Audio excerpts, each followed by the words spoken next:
Hey everyone, welcome back. Today, we're diving into a detailed review of Edward Jones for 2025.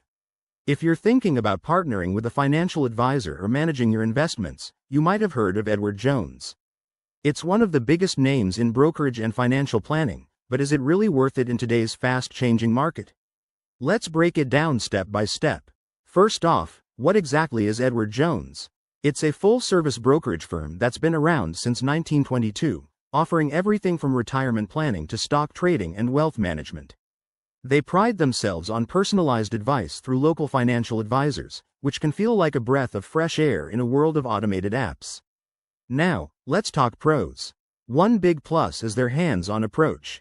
If you prefer face-to-face meetings or phone calls with a dedicated advisor, Edward Jones delivers. They also offer a wide range of investment options, including mutual funds, ETFs, and even insurance products. For 2025, we're seeing some exciting updates, like enhanced digital tools for easier account access and better integration with mobile apps, making it more competitive with online brokers. But, as with anything, there are cons to consider. Fees can be a downside. Edward Jones often charges higher commissions and advisory fees compared to low-cost platforms like Vanguard or Fidelity.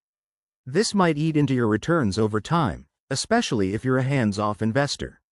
Additionally, some critics point to potential conflicts of interest, as advisors might push products that earn them more commissions rather than what's best for you. So, is Edward Jones worth it? It really depends on your situation. If you value personalized guidance and are willing to pay for it, then yes, it's a solid choice for long-term planning. But if you're cost-conscious and tech-savvy, you might find better deals elsewhere. Always do your own research or consult a fee-only advisor.